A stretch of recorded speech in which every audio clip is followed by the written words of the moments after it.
Hello and welcome back to the channel. Hey, I'm Ron with Ideal Industries, and in this segment we're not going to talk about low voltage products or Datacomm products. We're going to talk about Ideal's electrical digital multimeters and testers that you might find out there from us. Now, in this group of product, what these are what I kind of consider our entry-level type testers that really just about anybody can afford. You'll spend 20 or 30, maybe 40 or 50 or maybe even $60 in a tester like this, but these are great for the homeowner and the hobbyist and even the entry level type pro person. And so if you're looking for doing testing around the home, these are great testers. And in this segment we're going to talk about the 61-340 over here, which has some additional features to the other testers we've already talked about, and I'm going to walk you around the dial here as well, so let's take a close-up view. Here we have a close-up view of the Ideal 61-340 digital multimeter. And the digital multimeter has obviously a LED display on it that we'll obviously take some readings with here in a minute. I see several function buttons here on the top we'll play with as we go through the tester. You see that dial itself, and of course you see all the functions that the tester will actually measure, and we'll walk you through the dial. On the bottom of the tester is where the test leads go in, and you see several openings here. We'll show you how to where to put the leads. And then on the very bottom of the tester, I want to point this out. It says 600 volts. AC or DC, it will measure up to 600 volts, and it's what we refer to as a Category 3 tester. Now, this category rating tells me where I can safely use the tester. Category 3 testers can be used in electrical distribution panels, like your breaker panel. They can use in feeder circuits as well as branch circuits. Also, appliances, also, low voltage applications. So in many applications, this is a tester you might be looking for, especially if you're more of the pro guy that has to get into electrical breaker panels, or I am electrical contractors. So this is a great little meter. Now, these are auto ranging type testers, and we'll get into that in a minute, but this tester has several ports to it, and one of them is this black one. And the black lead always goes in that one, okay?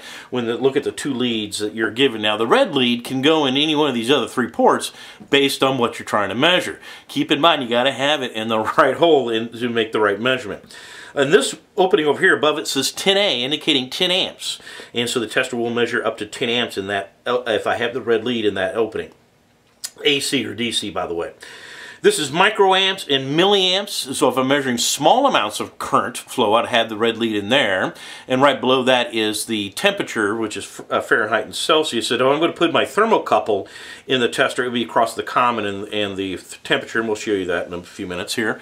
And then on this one over here, you see a V symbol for voltage, a mega right next to it for resistance.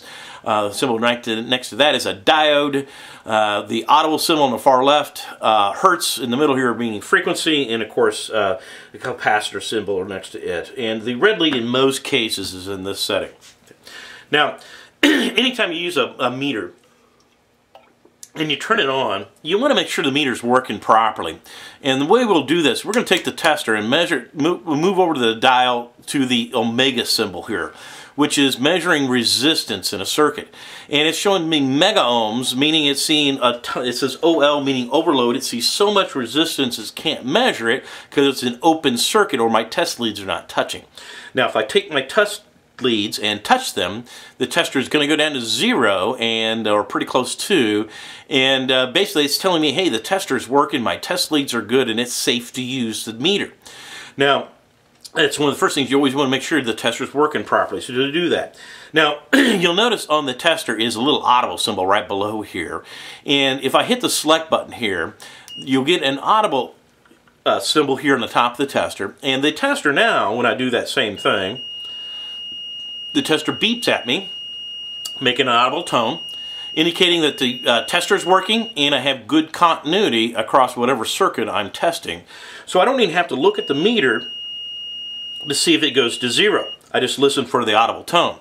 And that's a handy feature to have when we're testing the continuity across things like this old single pole switch. And this single pole switch is pretty old, but it still works. And if I go across the 2 terminals on the switch and I get absolutely no reading with the tester, meaning it's seeing an open in the circuit, well, obviously the circuit's open. So if I throw the light switch, the circuit should be good now, and the tester's going to go down to 0, and it's giving me that audible tone that I'm looking for. And so again, I don't even have to look at the meter. I just listen for the audible tone, and we double check to make sure that light switch is actually good. Now I can actually do that to measure things across the fuse as well, if I want to see if the fuse is any good. And I go across the fuse, and the tester's dropping down to, looks like down 5 or 6 ohms here, maybe down into 4. And the tester's beeping, telling me it's good, and I'm actually measuring the resistance of that fuse, and of course I should see something there. And of course when I don't have the tester's leads touching, again, it's it's an open circuit. So there's a handy couple functions right there. But before we do the other two in that one, I want to drop it back down to the voltage function. And let's measure some voltage, and I'll show you what these buttons across the top of the tester do. And in this case, I have it in V with the squiggly line above it, which means AC voltage. And sure enough, the tester over here says AC. It's measuring millivolts, and it is measuring a little bit of voltage here, which is just the electromagnetic fields being generated around all devices will have something here. So but it's very small amounts, thousandths of a volt. Right there it says APO. It means auto power off, and there are times when I'm measuring things that I might want to turn the outer power off, okay? And we can do that. And then the auto range, meaning it's auto ranging, and I don't have to have it in a certain setting for voltage, meaning 10 volts, 100 volts, 1,000, 600 volts, whatever, 1,000 volts. So it's in auto ranging. And if I want to measure the voltage in a circuit, I can take my little extension cord here, go across that, and it's measuring, about 120 volts or 120.4, 0.3 volts there. Again, it's AC voltage there. And it's in auto ranging. And of course, if I take my test leads and reverse them in AC, you're going to get basically the same reading. Okay. Now, you'll notice the range button on the top here. If I hit the range button once, it's turned the range off. And it's still giving me the same reading, and it's in the proper setting it needed to be in. If I hit the range button again, it goes into reading for thousands of volts, and you notice the accuracy of the meters went down a little bit, and it's reading 118 ohms, or 118 volts I should say. And I hit that range button again, it's going to try to measure millivolts, but I'm seeing hundreds of volts here. So obviously that's too low of a setting. The tester says overload, it can't read it because it's in the wrong setting. I run it on the next one, that's like 1 volt, and that's, again, not hitting it. And the next setting is 10 volts, and the next setting is into the 100 volt range. And so now I'm reading the reading I wanted to again. And if I take the range button and hold it down now for 2 seconds, it's going to turn this auto range back on, and it's back into auto ranging. So you can take it in and out of the ranging function if you care to. Now the frequency of the Hertz button here, if I hit it once, it shows me Hertz here, and it's measuring me the frequency of the AC waveform, which should be pretty close to 60 Hertz, and it is. Now, if I happen to have the tester in this setting, which is Hertz, and I'm going to take the test leads out, and I'm going to run it over to Hertz. The tester is now actually more sensitive, and it is able to measure literally thousands of hertz, okay? And you'll see here now that the dial's fluctuating quite a bit on me. And you'll find that in all AC circuits, there'll be noise or interference on the AC waveform. So it's not a clean looking AC waveform.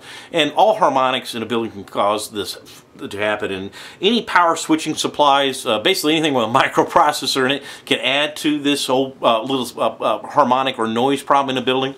So the tester's got to be able to filter it out. But in electronic circuits, we might be able to want to measure hundreds, if not thousands, of hertz. So in this setting, the tester is very sensitive to frequency.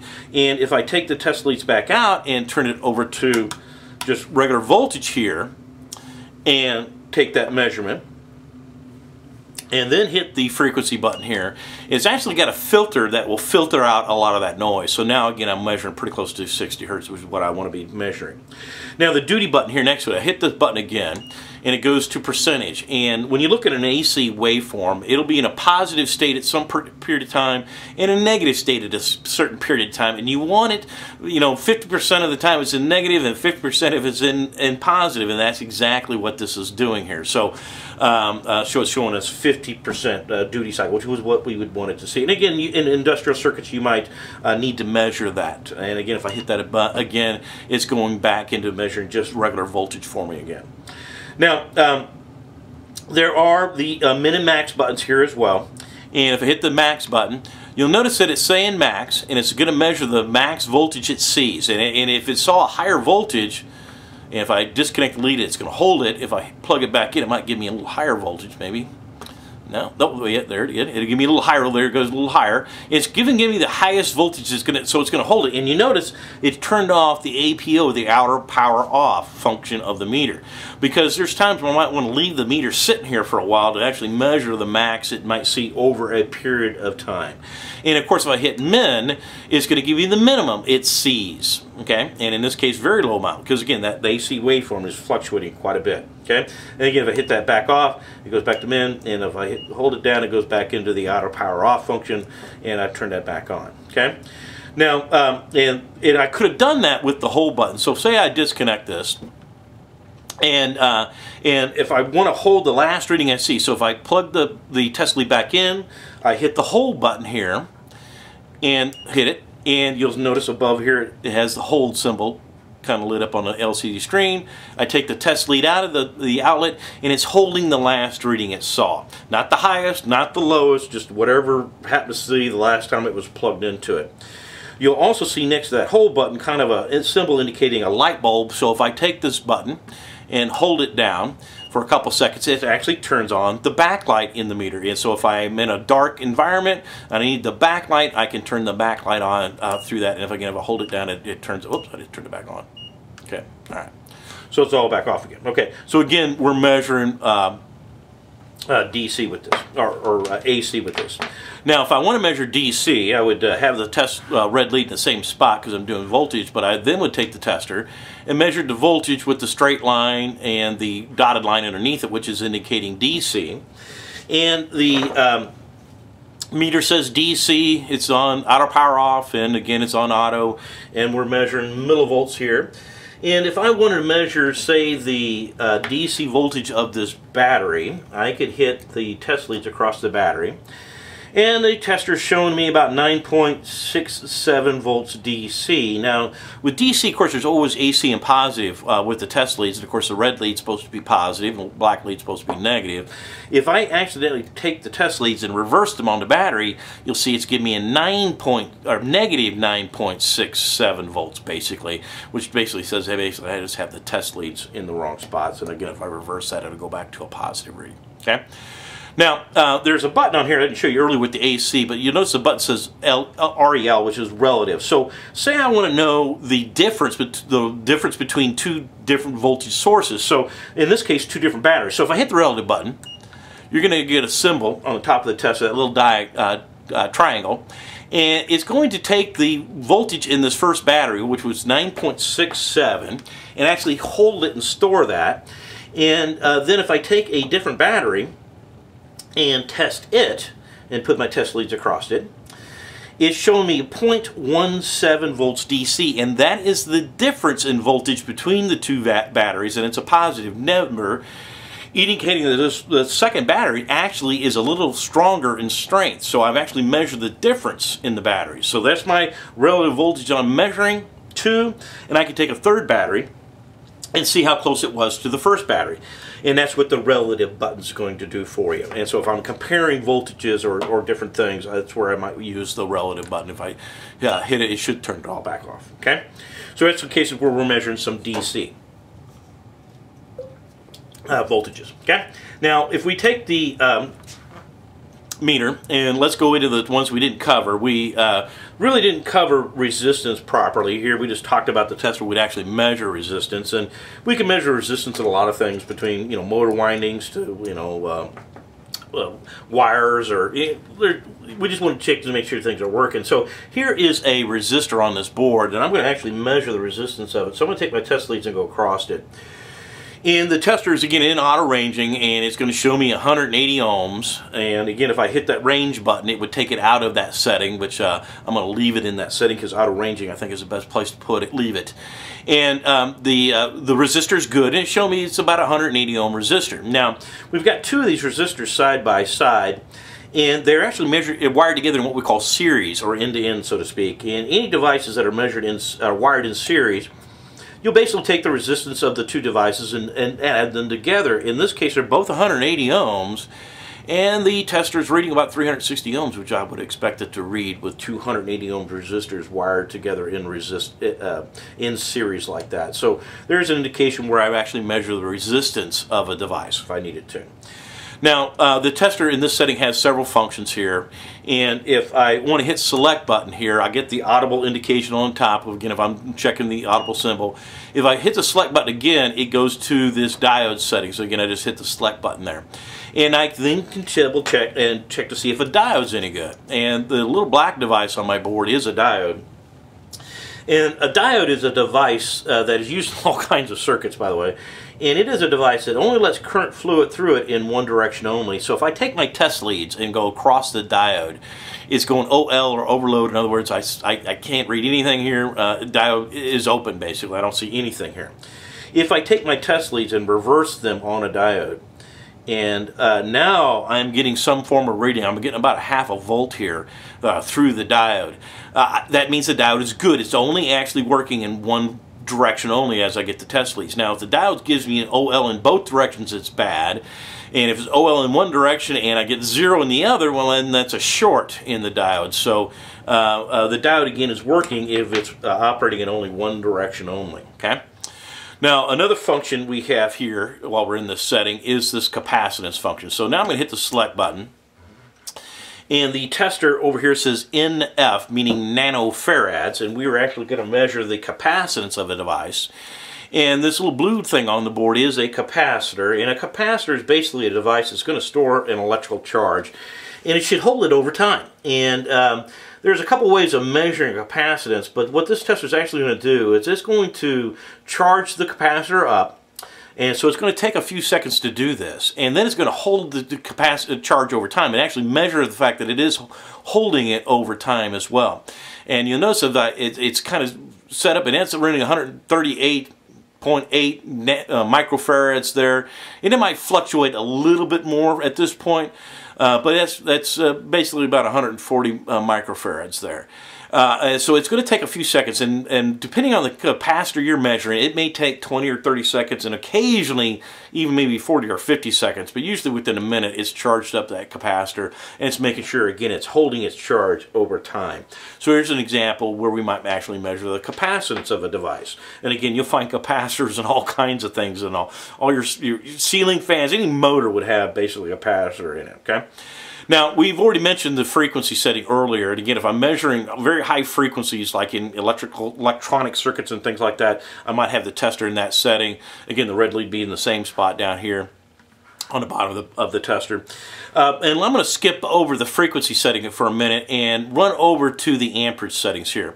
Now, when I measure amperage here, again, we got microamps, milliamps, and regular amp, amps here, AC or DC. Now, before you put the tester, rotate it in this thing. We've got one problem here. Is this red lead down here is not in the right setting. You notice it's in the V for voltage, omega, capacitance, hertz, the audible tone, but it is not measuring AC or DC amperage. And I'm going to measure milliamps, so I'm going to have to take this test lead, move it over to this other setting, and now I can measure AC or DC milliamps or microamps of current. So now I'm going to take the tester and run it over to milliamps, because my little printed circuit board, I can actually take a battery here and plug it into the circuit board. And I'm going to actually light up this little LED light you see on this and make this tester part of the circuit. And the tester is going to be measuring DC amperage, and we're measuring milliamps. And by the way, if I hit the select button, it would go to AC amperage. But in this case, we're doing DC. Okay. And on my test leads, what I'm going to do is I'm going to take some little alligator clips and clip them to the test leads. And to measure current with a digital multimeter like this, you've actually got to make the tester part of the circuit.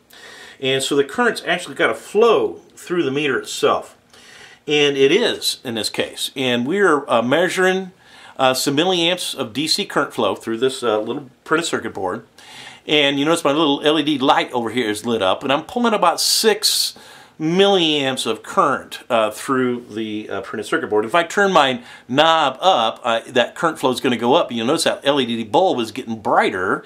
And if I crank it all the way up, it's flowing now about 20 milliamps of current. My little bulb there has gotten pretty bright. And I can measure again milliamps of current. But you got to understand the tester's got to be part of the circuit in order to measure current flow. So if I take one of the test leads and disconnect it, that little bulb goes out, and we've broken the circuit again. The tester, it got nothing. And again, when I reattach it, again, we've got current flow through the meter again. And so that's one interesting thing when we're measuring current. The current actually has to flow through the meter. Now, if you happen to have the tester and you've got the red lead over here, and then you switch the knob and you accidentally measure either AC or DC amperage, or voltage I should say, but because you have the red lead in this amperage setting, not over here, what's going to happen is you're going to blow the fuse inside the meters. And they will no longer measure amperage. Either the milliamps or the regular up to 10 amps. There's two different fuses in here, so depending on which one you blow, it will not measure that amperage anymore. So the tester still works on all these other functions. We no longer can measure amperage. So keep that in mind. If you ever blow the fuse in the meter, you'll have to take the back off the meter and replace the fuse, so it's not actually hard to do. And there are instructions on how to do that on Ideal's website. Now, the next thing I want to do with the tester is what we haven't done yet is temperature. So I'm going to take the black leads, or the leads, completely out of the tester because we don't want to measure, we need to measure temperature, I should say. And the tester came with a thermocouple. And when you look at the thermocouple, there is a positive and a negative symbol on the thermocouple here. And we got two ports that can plug into the meter. Now this is actually bad because the negative one's on the regular side. It should go line up with this black port, so we make sure we install the thermocouple properly, and we'll take the tester and we'll move over to temperature, and it's measuring the temperature here in the room, and it'll take maybe a few minutes here to kind of settle down, but eventually it'll drop down probably a little bit. With all the lights here in the room, I'm not surprised it's not a little warmer. And of course, if I touch the end of that probe, it should go up in temperature, and should continue to go up. But again, it's measuring the temperature in Fahrenheit here. And if I want to change that, I would hit the select button, and now it's giving it to me in Celsius. Okay. And there I go about measuring the temperature in a room with the temperature probe. And if you need to ever calibrate that, again, that's on Ideal's website. If you need to make sure that say you've changed thermocouples here and you've gone to a different version of it, you might have to actually calibrate the meter to make sure it's as accurate as you want it to be. And the tester has some other couple basic features. I turn it all the way off on the back here. There is a little stand so you can stand it up if you care to. We can remove the rubber boot on the tester if we have to. And on the back of here is a battery compartment if we have to change out the batteries. And of course there's screws in the very back here that we can remove where we need to get inside the meter and actually have to change a fuse out if one has to get replaced. And there you go. That is the Ideal 61-340 digital multimeter, and thanks for coming to another segment. And this one we did obviously testers and meters. And again, my name's Ron with Ideal Industries, and I'll plan on seeing you next time.